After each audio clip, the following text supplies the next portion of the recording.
us. The Undercut is back for 2026. We've got plenty to talk about. It's been a busy start to the Aussie motor racing season, and I can't undercut on my own.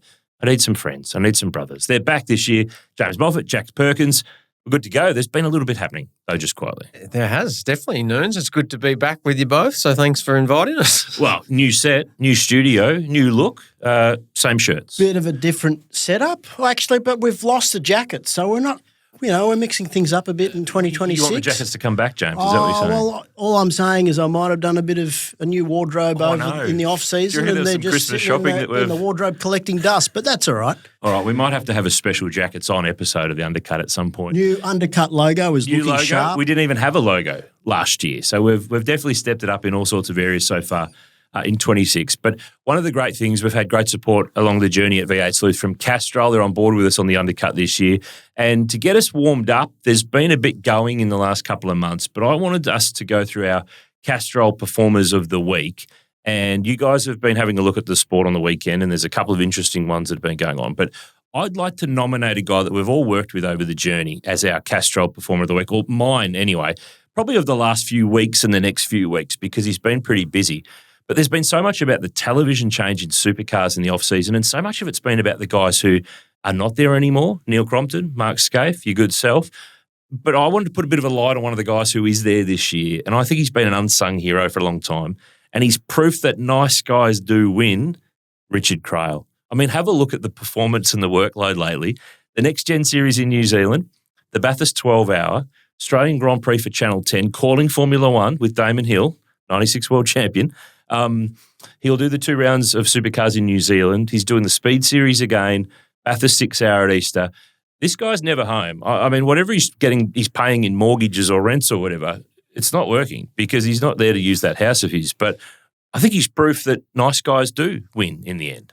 Yeah, definitely. You couldn't have said that any better, Noons. He's not just a performer of the week. He's just a performer in general. So, I'm looking forward to hearing him finally get his crack in a semi-full-time capacity calling supercars races. It's very much deserved. And like you touched on there, we've all been fortunate enough to work with Kralsey, and he's an absolute professional. Jack, you've worked with him plenty over the journey. Yeah, Kralsey's a gun and deserves this opportunity more than anyone else.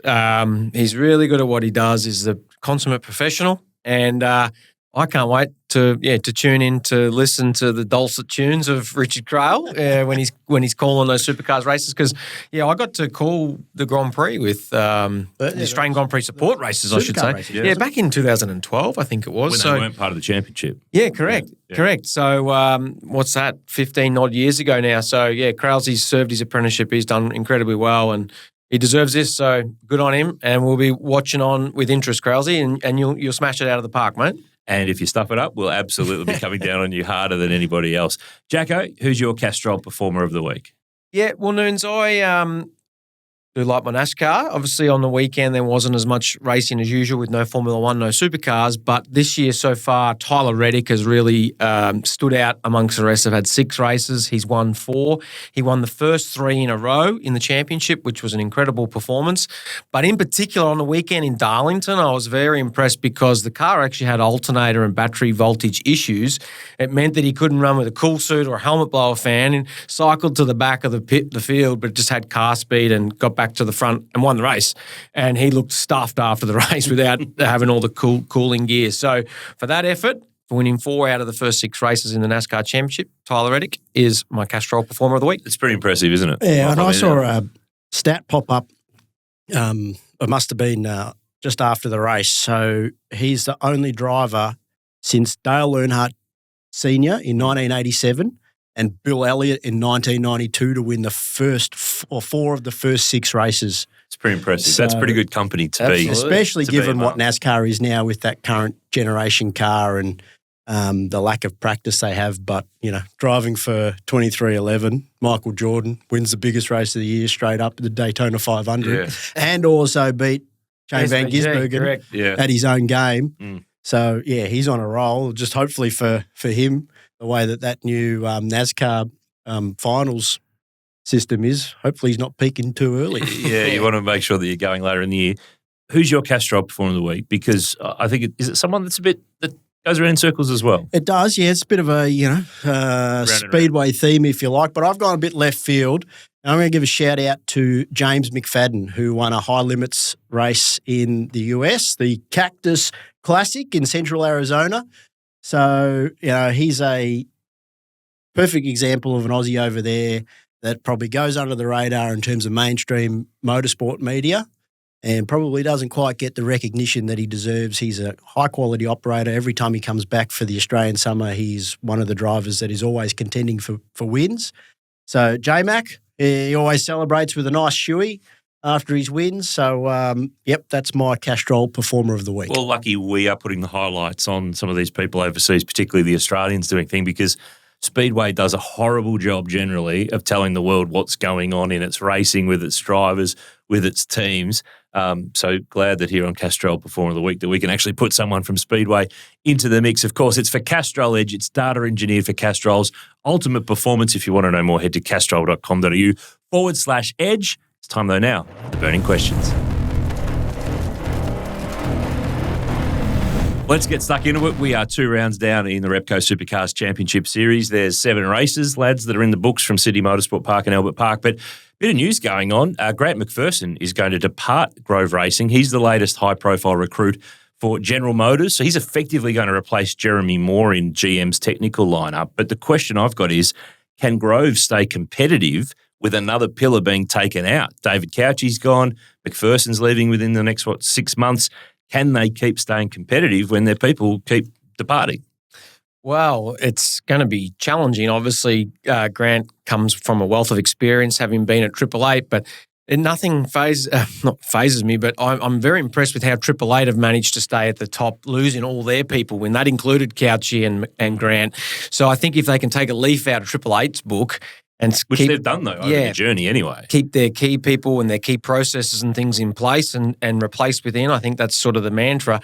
But, Stephen Grove, team owner, he was filthy about it in when you read the team statement. So he's obviously... It was really well worded, though, wasn't it? Yeah. Like it was strong, but not abusive and out of control, but it had a certain amount in it. I liked it. Yeah, he sort of had a whack, which was good because he's dealing with the facts. People are offering big money now, and this is a byproduct of Gen 3. Whilst it was meant to save money, it drives up the price of drivers and key engineers that can extract the most from the drivers with the car that everyone's got, which is arguably the same car. So this is going to happen more and more. People are going to get paid a hell of a lot more money than they probably should as engineers and key roles, and that's just what's going to happen, unfortunately, and this is the start of it. And, Chev's obviously got a plan to really bolster up this side of their business. So the other part to all this has been the Chev GM push for Matt Payne, and that was going on last year, and some people in the Supercars paddock are saying that's still going. That's not a dead thing. To the Groves, he's going nowhere. He's ours. And you'd understand that because they've funded him right through the development years. They put him in some GTs, some Super 2. They've got him to the point where now he's a championship caliber driver and effort in the series. Bathurst 1000 winner. And a Bathurst winner last year with Garth Tander. So no doubt they'd be absolutely fuming that he wants to try to leave his contract early. But I can't help but think in all these plays and attempts that GM are having to spend money around the place, that if you want to get gun drivers, and that's clearly what they're trying to do because they need to bolster their side. It's pretty weak if you look at it pound for pound. Wouldn't you be better to try to grab a team? Because you get drivers with a team. You need to go and lure someone across the fence from the Blue Oval because, let's face it, there's a lot on the Blue Oval side now. Well, yeah, I guess to maybe counter that is what team do you go for? That was the next part. That's the next problem. The big thing for me, and that's probably, I guess, maybe why we saw Steve Grove's comments being so firm. It's well known that they've sort of, Chevy have had a poach at Matty Payne. So Steve and the Groves have probably got their back up a bit already about that. And now instead of getting one of their drivers, they've poached one of their technical guys. So, fair play to Chevy or GM, I should say. But they were asleep at the wheel, weren't they, for everybody's ages, and now they're awake. Everybody has a number at the end of the day, and they obviously got Shippies, which is Shippy is referred to Grant McPherson. So have we ever got to the bottom of why he's called Shippy, by the way? I think that was the old FPR days when he was back there, but I've never heard the story. I just wonder whether Roland Dane has something to do with this quietly in the background. How so, Joe? While he employed Grant at Triple Eight. poached him from FPR back then, and they had Grant was hugely successful there. Won the Bathurst 1000 with Van Gisbergen, and I think Shippy's credentials within the pit lane are highly regarded. There's no doubt about that. And I just wonder whether Roland, he definitely has the capacity to be able to influence decisions from the GM hierarchy, and he would have a vested interest in somebody like Shippy coming on board and working it for the manufacturer because it's going to have a positive impact on the team that he's the team principal for. Exactly. So do Grove stay competitive with this people drain? I'm saying yes. I think they've done and replicated what Triple Eight have done. It's people, it's processes, it's culture, and it's, hey, one soldier out, one soldier in. I would back them to keep going here. Yeah, I think so. I think they're very well credentialed now, and I think they're going to keep going. They've brought up young Jack Bell as a good engineer. He's going to obviously move into a higher position in the batting order, if you like. So we'll watch that with interest. I guess the next part to this burning questions is a sort of a connected question, but does GM stay competitive? Is this going to be their toughest year in the history of supercars and Australian touring cars? Because pound for pound, you put their teams and drivers on the table versus the Fords particularly, and even the Toyotas now. It's not the most stellar GM lineup that they've ever had from the Holden days and into the Chev days. Like Anton winning a race in Sydney was a bit of a shock, to be honest. Yeah, I agree with that. Yeah, and fair play to them to come out. Great result. Yeah, absolutely. I don't think anyone really saw that coming. Probably a little bit left field in reality, wasn't it? And I'm sure probably, people within Team 18 would probably think that might be a harsh comment. You obviously believe in yourself. And then they've been on an upward run. Yeah. Since late last year, their form's been really good, really good. But you touched on it. It's and I think we even probably spoke about it towards the end of last year on one of the episodes that it's slimish pickings on the GM side, team and personnel-wise, but time will tell if it is going to be a tough year, but they just need more depth, don't they, really? Yeah. They lost the best team in the country. And the gap behind that to the next best is a fair way. Yeah. Do you see them winning any more races this year, Jay? Look, they'll definitely win some races. It won't necessarily mean because they've done the best job, though. Obviously someone's always got to win. But I think further to your point, the GM side's definitely been massively blindsided by Triple Eight moving. I don't think anyone in the GM side even considered that as an option. No. So that's then got them on the back foot right away. And look, I think there's still some great teams involved in the Chev land. I think driver-wise, if I was a team owner, I'm not convinced I'd be looking at any of the Chev drivers, and that's with respect to them. But I think in Gen 3 terms, there's only 5 race winners amongst the Chevy drivers, and there's 70 race winners on the Ford side. Of actual race wins. Yeah. Well, the other thing is if you look at, say, Dave Reynolds, who we're going to talk about in number crunching a bit later, he's a winner in the Gen 3 era, but those wins were when he was at Groves. Yeah. So even those numbers don't kind of look too good for them. Yeah, and like I said, though, there's always opportunity for young guys to come through. So I think Erebus probably hold the greatest chance with Cooper Murray and Job Stewart heading towards the back end of the year where they're always quite strong at the endurance races. But at the moment, it's a struggle because they're going to events where, Job's a rookie at a lot of these tracks. So, if you're going to be flying the flag for GM, can't be talking about how good you're going to be in 2 or 3 years' time. Yeah. They need results now, and that comes with experienced, credentialed, race-winning drivers.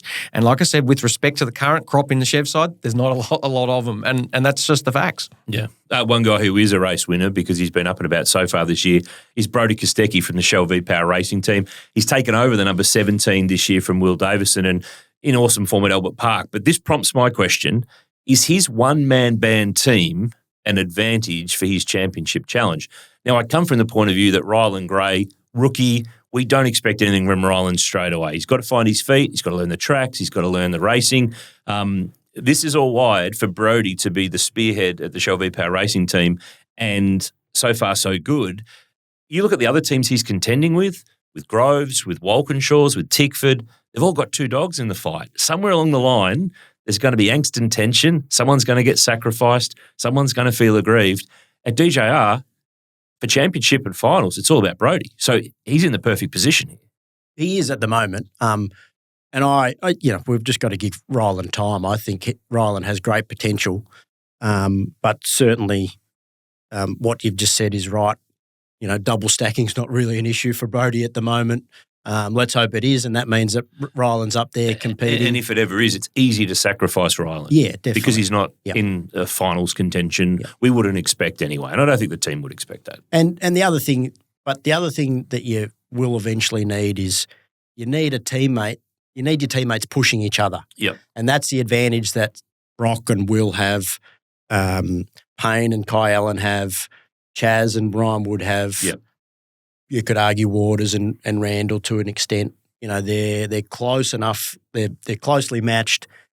Your teammates driving you, it moves a whole lot forward. So that's where DJR need to be careful that it's not just a full Brodie bandwagon because... But if they want to win the championship, it will be. It has to be. Yeah, but you need that competitiveness in the team to push the whole lot forward. Yep. That's what I'm getting at. Yep. Yep. And that is the overall. You don't see too many teams win championships ever where it's been one dominant cat and the other guy's being not in the fight. They each push. Lowndes and Scaife did it. Winkup and Lowndes did it. There's been a whole pile of examples over the journey. But for this year, this is perfect for Brodie. He doesn't have to play the game that the others have to play. When you think about, Perko, but they were competitive at Adelaide. They were out of the championship last year. So there's tracks leading up to the finals that they're always competitive at. Tail and Bend, they won last year on pole position at Bathurst. That Brodie's and George, his engineer, as a combination of weapons up there. Well, he's going for 4 in a row this year for poles at Bathurst. So they'll lead into the finals. Traditionally, they're strong with this Gen 3 car.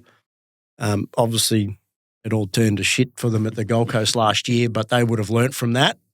And, his early form is definitely ominous for the rest of the field. Yeah, it's definitely a really good start. Next question, Jack. I want your take on this one. How deep is this Walkinshaw and Whincup thing? Because clearly, since Adelaide last year, championship decided, Brock Feeney didn't win the title. Chaz Mostert did. Ryan Wood was involved. Ryan Walkinshaw went like this. People lost their mind. Social media lit up. How deep is this? Because I sort of get the feeling from my memory bank that this is way deeper than a lot of people in recent times have remembered. Yeah, I mean, you can kind of claw your way back through the history of the two teams. And 06, mean, Phillip Island, title fight, Rick Kelly, Craig Lowndes, contact. I mean, this is before the age of social media, but, socials would have melted back then. Yeah, I mean, like I said, you can go back through the history and table all the kind of issues that these guys and their respective teams have had over the years. But I think now, the personnel within the team have changed quite a lot, that whether that rivalry still, as fueled as ever from back then, or if it's new rivalries with the new people involved. Renewed rivalry, same places, different faces. Yeah, and without a doubt, I think Walkinshaw's are still probably a bit bitter losing the Holden Racing Team money to this team. They were replaced. They got replaced. 100%. Yeah. So that retired an entire legacy of the Holden Racing Team. That particular logo got parked forever. The team name, as we knew it, was one of the most successful, if not the most successful brands in the business, all gone. So there'd be a bit of bitter and twisted about all that. I think Jamie's not the kind of guy to get involved in these sort of public feuds. It's not really his style. It's not really his style. It's out of character, isn't it? A bit out of character. Why is he doing it then if it's not been his style? Does he feel he has to start a fight at the moment? Why? I'm intrigued as much as you. Well, I think in this instance, either he was fed the incorrect information about the chassis, and the welding. Yeah, and obviously took that information and ran with it on a public forum like we're doing now, and it turned out to be the wrong information. So that obviously got the backup of Walkinshaw's.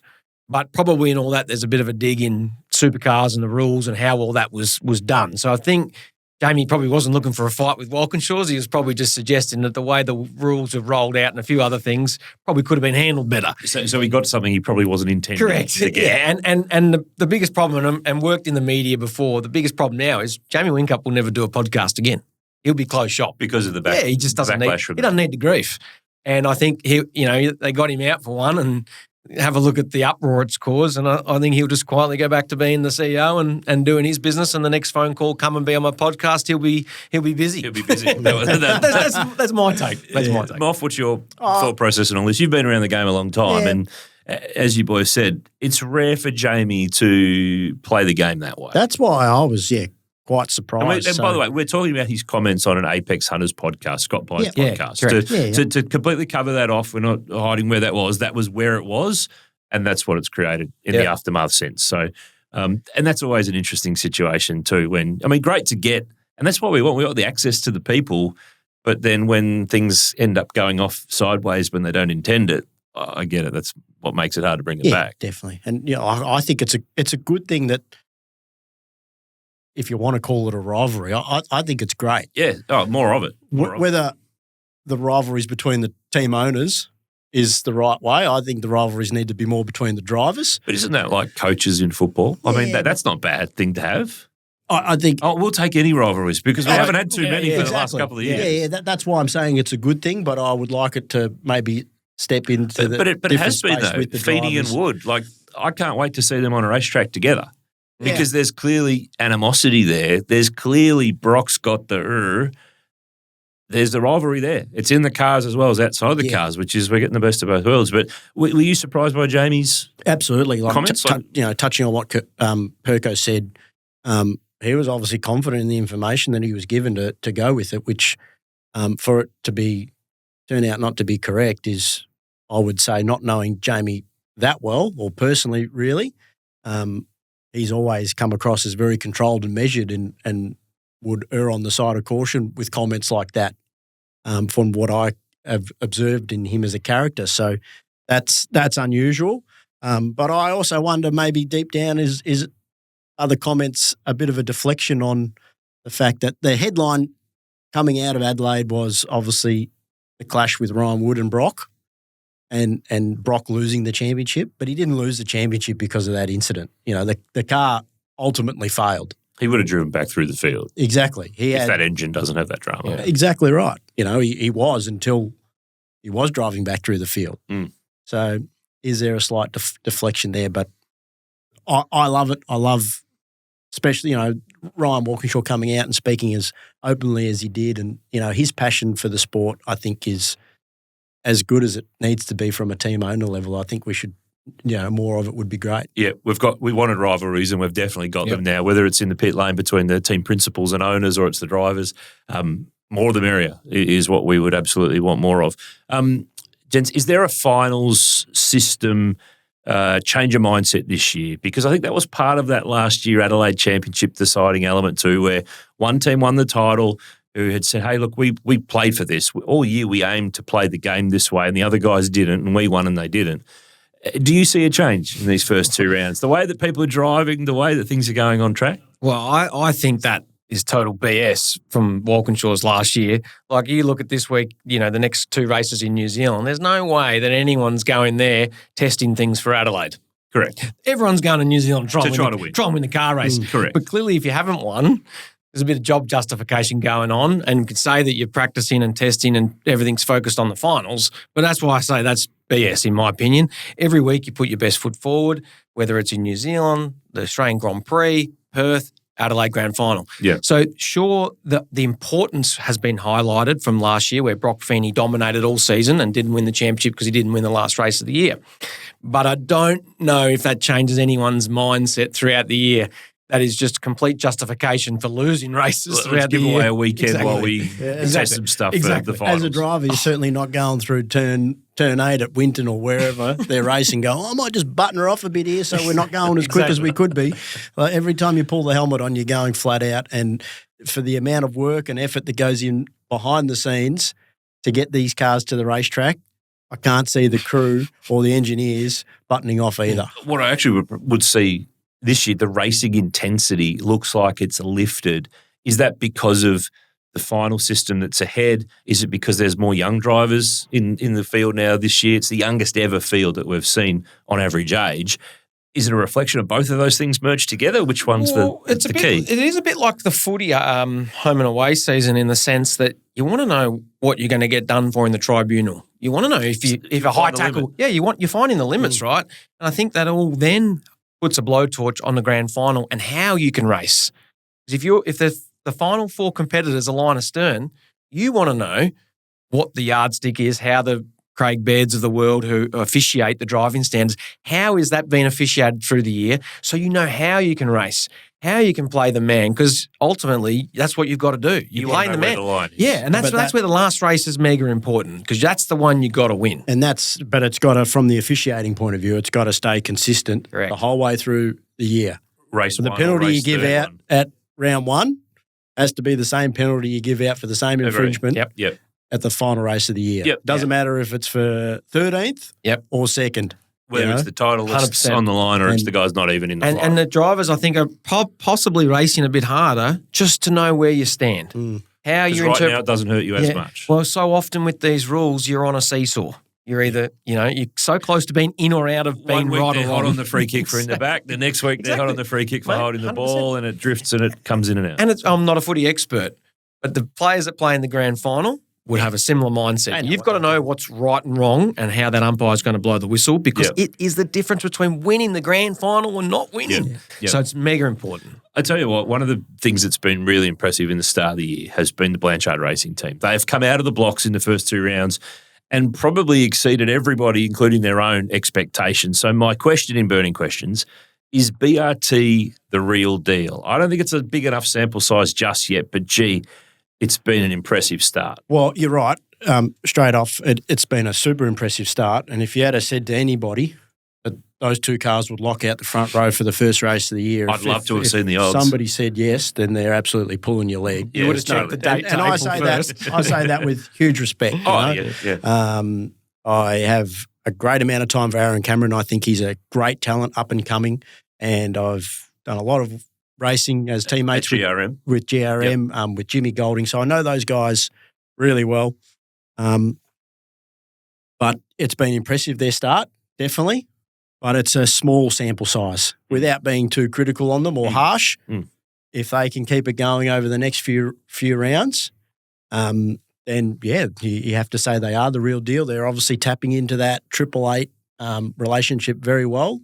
And it sounds like that relationship goes backwards and forwards.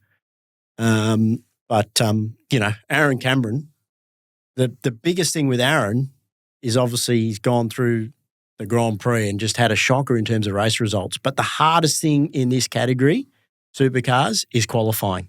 And he's qualified in the top 10 for every race. Yeah, he's fast. So he is fast. He's just got to race. Exactly. And that'll come. Yeah. So he doesn't need to panic. The team don't need to panic. They've got a great benchmark with Jimmy Golding, who's got enough experience behind him. Golding is fast. His consistency will just need to come. And how's James's call to move teams? I mean, that's looking pretty inspired at the moment. He's been at a team that was a 888 customer team in Premier who have never looked like they've got out of that 888 relationship what Blanchards have got in 2 rounds. They've kind of got in 2 rounds what Premier's got results-wise in a couple of years. And he was getting held out waiting on the deal at Premier, who I think Pete Shiveris was going to wait till after Bathurst to decide. And James made the call and went, I can't wait. I've got to go and do a deal. It's looking pretty inspired at the moment. So, I mean, you were at Blanchards last year. You know the place pretty well and the people really well.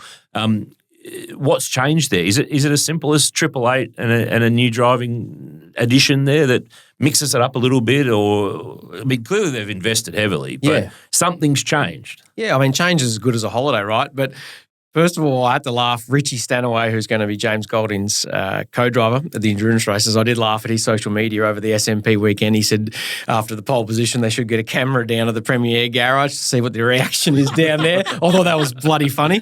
But to your point, Noons, obviously hats off to John and Tim Blanchard, the owners, big investors in the sport. And having spoken to them since the Grand Prix, they're, very happy with their engineering appointment from Brad Jones Racing, Tony Woodward, who's come over to be Golding's race engineer. They feel that's been a great addition to their team, another experienced engineer. And he's been there a long time with Andre. Correct. With Nick Perkins. Yeah. Yep. So I think he's brought some experience to a department that BRT maybe had a weakness in with respect to their guys. They were inexperienced compared to Tony Woodward.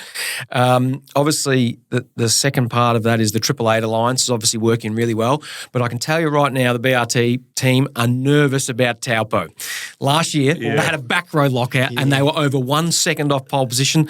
So they're keeping their cards in place until they see how they go at Taupo, because as we know, last year Cam Waters won every race at SMP and didn't turn up for the rest of the year. And the Grand Prix is normally a bit of a chook lotto, the way the qualifying formats and tyres and everything work. Yep. So Taupo is one that BRT have circled, and they're just keeping everything in check for now. And I hope for BRT's sake, they turn it around at Taupo and they have another front row lockout. Sounds good. One of the things that you need to be good at in the modern supercars era to be a performer is to qualify. Will Brown has struggled in qualifying for some time.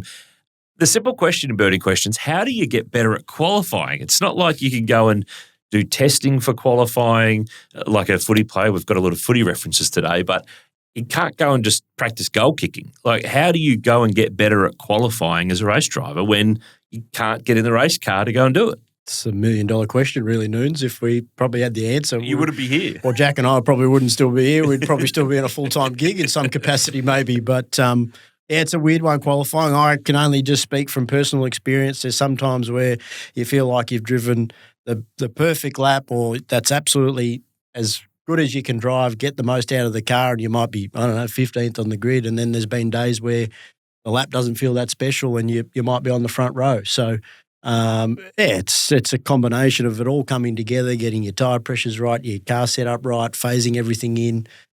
There's definitely a little bit of a secret sauce, but I think a lot of the time it just comes down to probably putting too much pressure on yourself. I was about to say, is it more a mental thing, Jack, than an actual race driving thing? Yeah, I think so. There's certainly a large element of that. I remember working with Todd Kelly back in 2008, and one thing he said to me, which has rang true now for the last however many years since that's been, nearly 20 years, he said processes and outcomes. If you're driving around thinking of the outcome, you'll forget the process. So if you're Will Brown and you're going, I've just got to qualify, I'm getting smashed, you forget about the process. The process, hit the first brake marker, turn one, maximise the grip through turn one, get on the throttle. Then you got 12 corners or however many corners per lap, and you've got to execute the process to deliver you that outcome. So piling the pressure on yourself and saying you've got to qualify well may not actually do anything to your qualifying performance. So break it down, think of the process, execute that process. You've got Brock Feeney at the moment in terms of Will Brown's position. You've got Brock Feeney, probably one of the best qualifiers in the game at the moment. What's he doing differently? Is there a consistent trend to his speed and performance over one lap?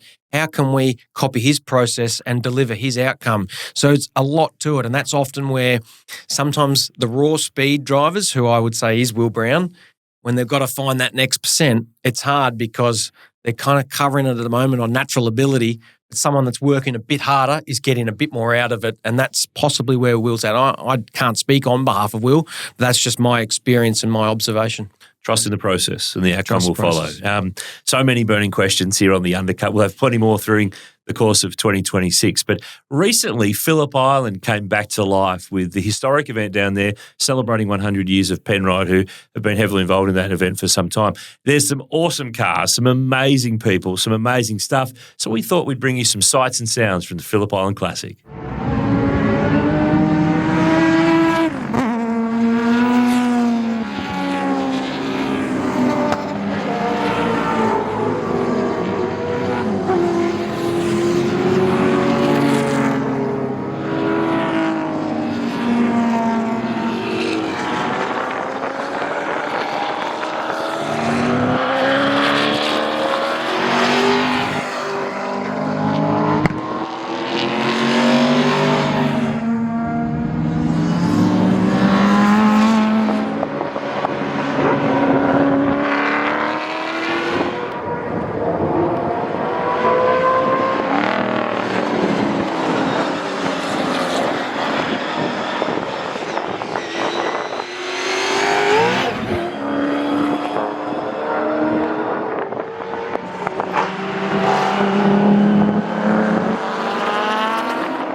Well, here on the Undercut, we're joined by a two-time Bathurst 1000 winner who thought this time last year he'd still be driving supercars full-time, but I think he's been daddy daycare today when we've caught up with him. Will Davison, welcome to the Undercut. Have we caught you in the middle of drop-offs, pickups, dad life? How's it treating you in Queensland town these days? Hey, nerds. Thanks for having me on the show, guys. I don't know where you got that idea from. Is the babysitter giveaway in the back seat? Maybe it's a giveaway. We hope you haven't forgotten your son somewhere along the line. Hey, for a guy who's not driving full-time supercars anymore, you have been unbelievably busy to start this year of driving all sorts of cars in all sorts of events and categories.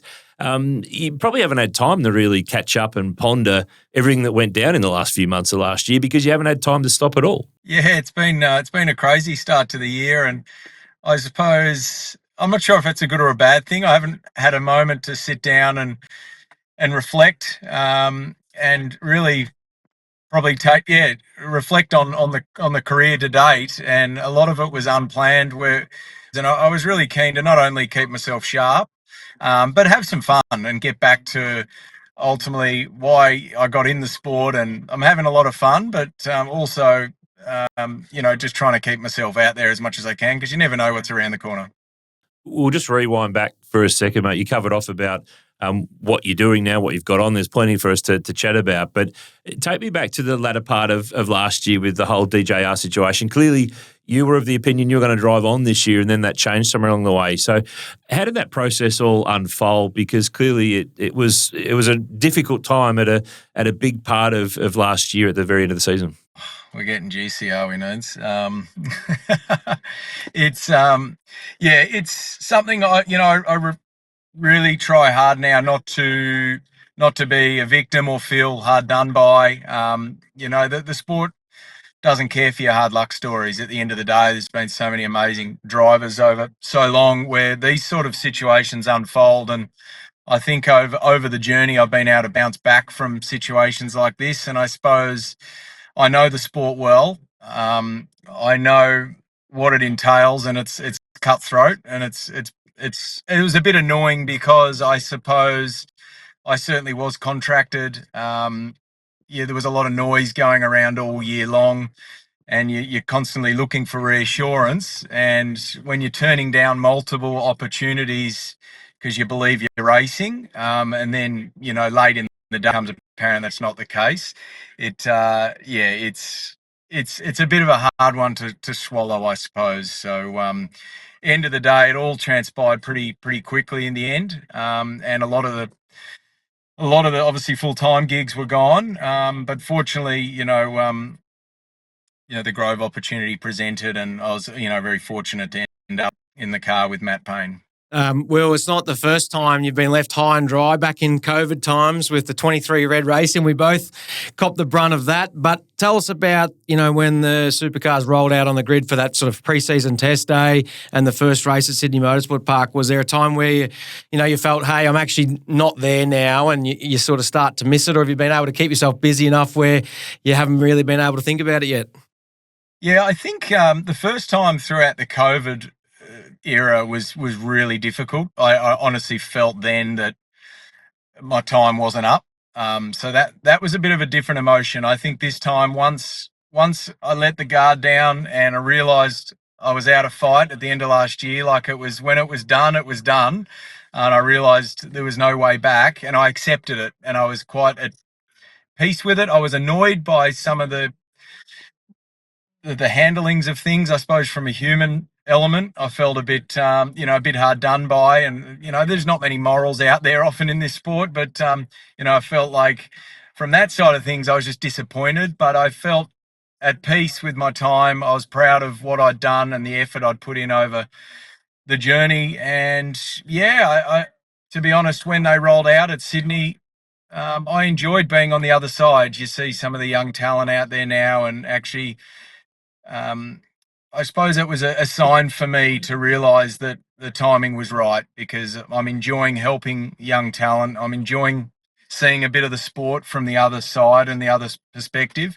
And I suppose not the race fan in me, but the purist in me is coming out a little bit more now, where the selfish, intense driver side of things is still driving, but dealing with a lot of the bull crap that you boys know that goes into the sport. You've got enough fight to deal with that for so long, and in the end, you don't have the energy sometimes to deal with it. So happy to be on the other side and actually really enjoying the show this year. Well, you obviously have spent so much time at DJR as a driver. You started your career there in 2006 and clearly finished there, so you become very used to those surrounds. But I wanted to know what your first impressions of the Grove Racing operation is. Yeah, I suppose, Moff, I have been through quite a few iterations of DJR. I suppose back in the early days, it was DJR, the last of probably the DJR built shells in 2006 and 7, the BHAG and a DJR spec car, and then they went into the Adrian Burgess, Jim 888 customer era. You know, a real upwards trajectory of the team at that phase. Like any team I've been a part of over the journey, you know, when you get on an upwards trajectory and everyone buys in for the success, you can feel the momentum going. And I was a part of that initial climb where they got to their championship with James Courtney. And I suppose then coming back there in 21, the post-Penske era. So it's weird. We have these beautifully engineered cars, a team that was quite seamless in its process and structure, but no real ownership at this point in time, but a really well-oiled machine still in that last 2 years of the Gen 2 era, where we had some great people that were just on autopilot, still doing a lot of great work. And then into the Gen 3 era, which was challenging for DJR, I suppose. People that have been at the top and winning a lot, and then all of a sudden going through that tough transition. It was a difficult few years for us to be a part of, and hence why they're rebuilding now. And maybe I'm not a part of those plans, as we know, but they're trying to rebuild and do things differently again. And, you know, this year it's not really the team I recognise from the past. So Groves is much like probably when I went to FPR. You know, they've established themselves. They've got some success on the board. You know, they're very tough taskmasters. They're very angry with second. It's that kind of winning mind, which you can't build overnight. It takes years and years to get there. And it's interesting to see just the mentality and the motivation of everyone. Their young drivers are much the same, the engineers, and their belief in what they're doing. So they're certainly in that best of the rest group. There's quite a few of them that are trying to step up this year as a team, but seeing them operate this year, it's sort of like, oh, wow, this is refreshing. You know, I have seen this before. I know what I'm looking at, but it's good energy, a very impressive sort of effort and level they're operating at. Well, one of the things that this year's opened up for you is the chance to do other things that when you're a full-time supercar driver, you don't tend to do. So Bathurst 12-hour and a Merc with Groves, and now this weekend you start the program with Renee Gracie in the Speed Series, the GT World Challenge Australia with the Ferrari. This one sort of came from left field. You've had a drive of that car. Tell us about that Ferrari down at Phillip Island, because awesome car, awesome track. That's got to be a whole pile of fun coming up for this season. Oh, yeah. It's obviously the 12-hour was cool. That was unexpected, but Groves really wanting to, you know, invest in mileage for me and getting me sort of a part of the team. And that sort of naturally, just through some connections, led to conversations. And, I'd never shied away from the fact that I just wanted to do some more GT3 racing, whether that's here in Australia or abroad, and more just for the sheer enjoyment factor of driving race cars like that. And, it didn't take me long to agree to the opportunity with Renee and the program she's put together, her stepping up to that Pro-Am style format. It was a very, very quick yes for me, to be honest. So excited to have that opportunity. I've done some mileage at Phillip Island last week already. The car's a serious bit of kit. They're quite well-engineered machines these days, and looking forward to learning more about it as the year goes on. I've always just done one race a year in a GT car, never really have been able to become at home, drive them on different circuits, learn the nuances of engineering the cars and driving them. So I'm looking forward to that, actually, to sort of becoming a GT driver and trying to get the most out of the car, and up against some pretty impressive drivers as well. A lot of the V8 boys, Brock and Jaden and Woody, are part of the field this year. So see if I can mix it up there with them. Well, we look forward to seeing how it all unfolds. you've got a busy year. There's plenty ahead. We wish you all the best for this weekend, the Iron. And thanks for stopping by here on the Undercut. Beauty. Thanks for having me on. There he is, Will Davison, two-time Bathurst 1000 winner, on board with Renee Gracie in the OnlyFans Ferrari this year. Time, though, now on the Undercut, though, to do a bit of number crunching.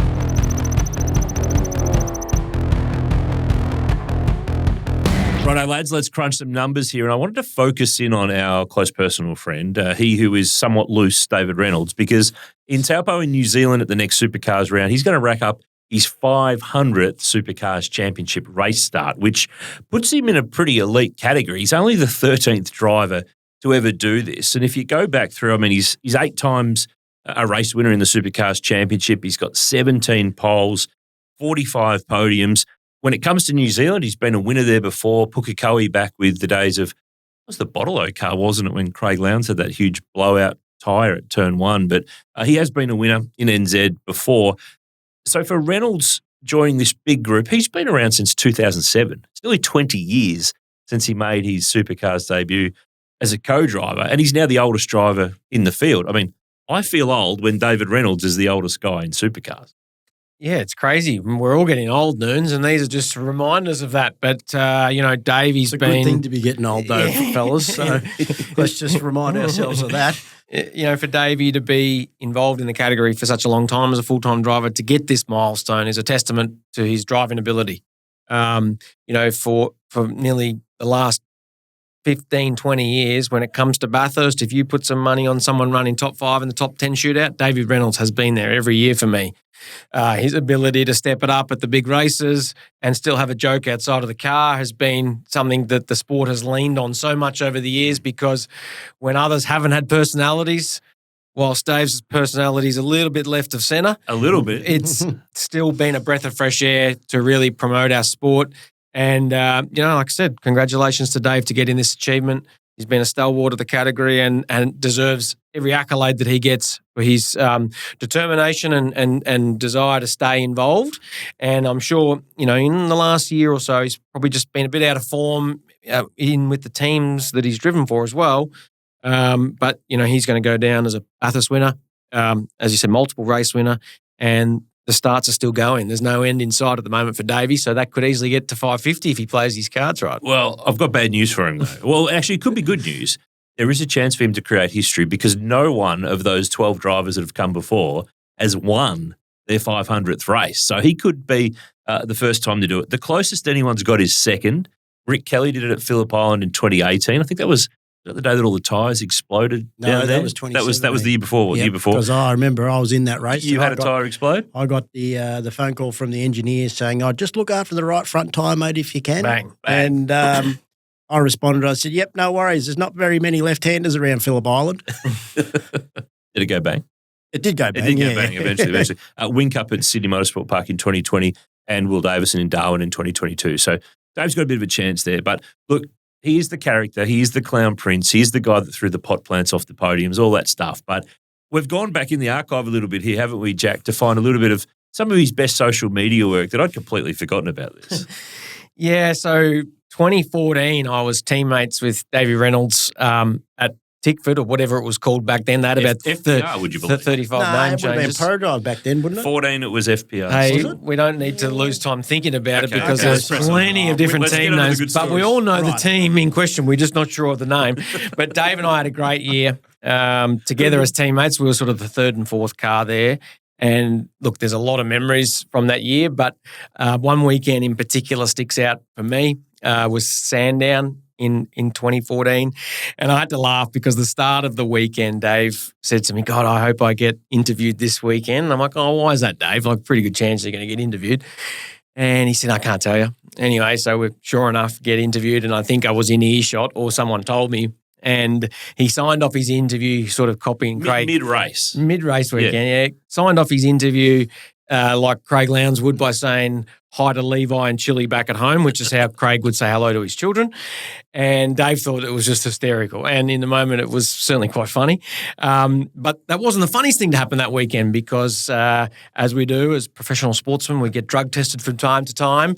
There was a gentleman standing in the garage wearing high visibility shirts. With a little plastic cup? Well, I don't know if he had the cup on him at the time, but he had the Asada logo on him. Right, so it was clear what he was there for. And this probably wasn't too far away from James Hird, Essendon era. So when the Asada officials were around, you sort of stood to attention.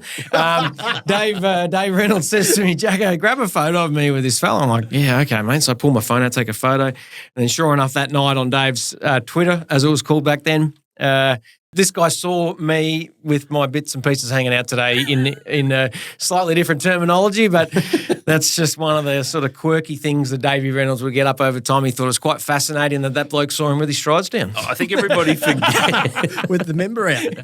With the weapon out. I think everyone forgets what a great driver. I mean, his pedigree was fantastic coming through. He won the Formula Ford Championship. Yep. He won the Porsche Carrera Cup title with Sonic, both with Sonic on the way through. He only did a single year in the development series in the Tony D'Alberto car, and then bang, he was in the Bundy car with Walkinshaw's after a few years co-driver. So, I mean, he performed to get in. I mean, HSV grabbed him at one stage. John Crennan, Thomas Mizera, who John rang to say, what do you think here? So they had him working at HSV. I don't know what he did. I don't think he still knows what he did there. Just spent his days just clicking around on the internet rather than doing actually any work. But I'm interested now, going back to our thought and our discussion about GM, Matt Payne, trying to get a big name. You've got to find a hole to put them into. Can't help but feel that Reynolds' seat is the seat that if they get a big dog to cross the fence, that they go in there. That might be the only thing that stops Reynolds pressing on here. Yeah, and that's where it's probably going to be hard for David this year mentally to get over that. He's smart enough. He's a confidence driver, though, isn't he? And he's smart enough to know the plays in the background that will be going on.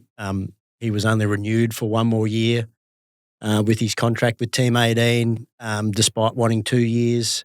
And as a driver, you want those longer-term deals because it gives you a bit of job security, right? And, I'm sure if we all asked Dave, he would be the first to say, I'm closer to the end than I am at the start of my driving career, but it's always challenging when you're having to go through a season sort of looking over your shoulder in respect to, am I going to have a job next year? Am I going to have this full-time drive? Dave will remain a co-driver if he can't land another full-time drive. And look, we might be getting way ahead of ourselves here. We feel like we might be already retiring him. Oh, no, but it's a realistic scenario, though. Sometimes you have to be realistic about what potentially could play out. But, yeah, Dave Reynolds, you guys have both touched on him. He's a 500 races in such a cutthroat industry is nothing to be sneezed at. He should be very proud of his achievements. He's always been fast. He's a super talent, and we need more characters like Dave Reynolds. Yeah. And just actually thinking about that, and I've touched on how I would always look at Dave at top 10 shootout and rising to the occasion. Bathurst would be one that he's circled this year. He's got James Courtney as co-driver. They'll be strong. They will be very strong. Like James, obviously, anyone that comes out of the main game as a co-driver is going to be very good. But, Reynolds rises to the occasion at Bathurst every year. We saw him on the podium there last year with Lee Holdsworth. So that's the one, if I'm David Reynolds, I'm circling that one, and that's the one that I want to really put my best foot forward in. And I think that they will perform very well there. One more quick one, though. Just if he does retire, I've got another quick story. I don't think he should go back to Mercedes driver training. There's a ripper story. We've all done a bit of work with Peter Hackett in his Mercedes driver training days, and you sit in the front seat as an instructor and you've got a driver and passenger seat. One time, Davey Reynolds has lobbed into pit lane. He's sitting in the back and two guests are in the front. And I said to Dave, I don't think you're doing this right, mate. He goes, I can't do this crap. It was the best. Sorry, Mike. But don't forget, he had a pole position last year at Barbagallo. Yeah. So, and that was right in sort of the storm of what was happening with his future for this year. So when the car is right and when Dave is right. When Dave is right. He has tracks that he just decides, I don't like this place. I'm not going to have it. It's not going to work out. If you were going to have a knock on Dave, that's, sometimes probably mentally he starts the weekend a bit defeated if he's going to a track that he is not a fan of. But he's fast. Yeah. You know, so, and he's always has been fast and, you know, if buts and maybes, but genuinely could be a 2-time Bathurst winner had he not had that misfortune in 2018 when he cramped up. You know, that they were well and truly had that race under control, didn't they? But he's very much going to be part of Club 500. So he's on 497 heading to Taupo. So it'll be the third race. So Reynolds, if you have listened to this. So don't have a did not start at Taupo, whatever you have listened to this, it's not Perko and I that have retired you, it's dudes. Well, all right? Apparently I did all sorts of things last year, retired people and predicted that they wouldn't win the championship. He wrote off all sorts of stuff. I wrote off Chas Mostyn and he won the championship that these guys, if you listen to them, that's what they'll tell you, but I just don't listen to them. Go well, Dave, go well. It's way easier, but happy 500th to you, David Reynolds. Well played, and we look forward to you doing your best work in New Zealand. But here on the Undercut, it's time for the Workbench.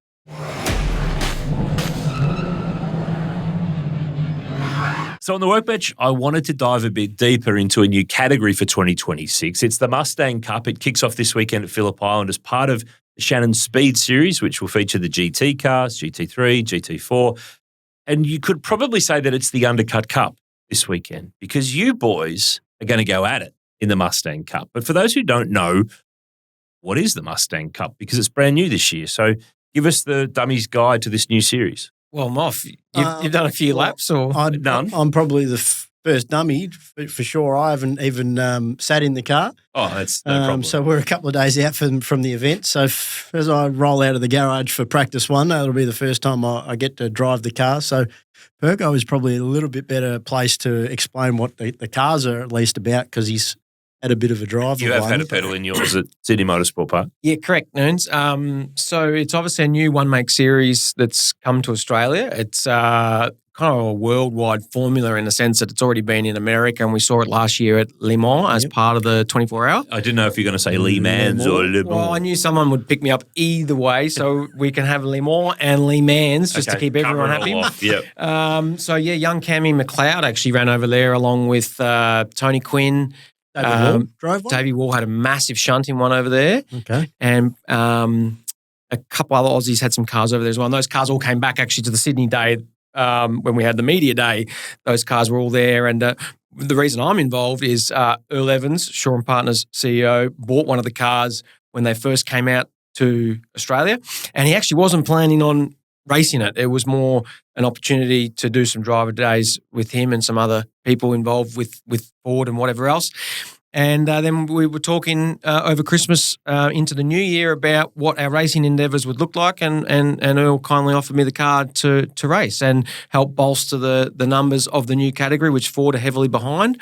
So since then, it's been about 9 weeks of putting this program together, which has involved getting a transporter, getting a team and a car together and piecing it all together, which I've been heavily involved with. And we've had 2 runs in the car. We had a run at Sydney Motorsport Park and a run at Phillip Island when Will Davison and the GT guys are there. So it's a one-make series. Everyone's got the same car.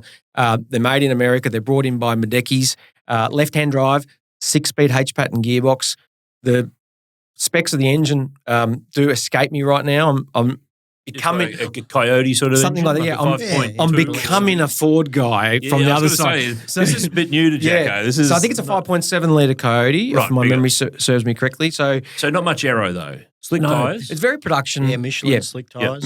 Michelin slick tyres. It's very production based. And you can prep and run your own car. It's not one of those turn up and drive and the cars all come. You run your own. Correct. And there's obviously lease cars and programs available, and you can partner up with teams like we have, which is HMO Customer Racing. Hang on. HMO, as in HMO that ran the Hyundais in TCR. That's correct, yes. So you are going to be the Hyundai factory team in the Mustang Cup. I said HMO, Noons. There's no but that's what the H stands for. Well, we could change it to FMO if it suits you. But in any case, the cars are pretty cool cars to drive.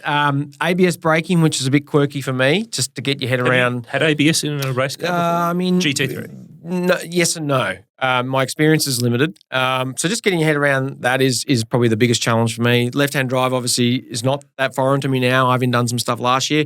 But I think the big thing is there's not a lot of areas where you can get an engineering advantage. Yeah. So it's a control shock absorbers. The front and rear anti-roll bars are fixed on the cars. There's zero adjustment there. You're not even allowed to disconnect them. There's 5 spring rates available for the front and rear of the car. And then you've got cambers, toes, and Rightites, Yeah. correct. So similar to Porsche Tyre Carrera Cup and tyre pressure. Yep. So it comes down to drivers ultimately and having a good relationship with the team and being able to get the most out of what you've all got. So it's exciting. I think there's 16 cars on the grid this weekend. And I think one of the best things about some of these new categories coming in, when they're a world formula, I think it's great because there's an opportunity for a young guy or a girl to go to Le Mans, or He thought about that to go too. to gain experience in the cars here, and then you could go to America, or you could go to any other championship around the world. It's relevant. Yeah, it's relevant. And then if you buy a car, your market for sale is also a bigger scope because they're available around the world. So great that Ford are getting behind it. I'm excited to see how it all runs and goes in the first race weekend this weekend. I was going to say, where does it fit? I mean, is it a young drivers category? It feels like the grid this weekend's a bit of a mix of some young guns, some, experienced guys who've been around a while, some more veteran, older drivers. I don't really have a read on where this category fits in here. The veterans category. No, not you. You're not veteran. No, but guess what? You sort it's of for are. 40 and over. Come on, you're in. I had to seek clarification because I might be getting to the 40 midway through the season, September? Noons, and I was thinking, So do you qualify in the year of? well, I think there was a bit of conjecture about whether I could jump into the veterans You field. don't score points till later in the year, maybe. I must admit, when we were kids and in go-karting, when people were racing in over 40s, I thought, man, they are bloody old. And I know a couple of mates that are racing over 40s, and here we are potentially racing in the over 40s. Well, but it sounds like it's going to be fun no matter what. well, in answering your question, though, Noons, obviously that does provide options for young kids and older drivers as well. So it's a pathway, I guess, to bigger, heavier sedans, potential scope to go overseas. It could be straight out of go-karting or from Toyota 86. It could bridge that gap to supercars. So it's actually a really good little point here because if I go way back to my early days in Ballarat, the Fawcett family were really active in the car club there, and young Joe Fawcett, who's been in Formula Ford, he's going into the Mustang Cup this year.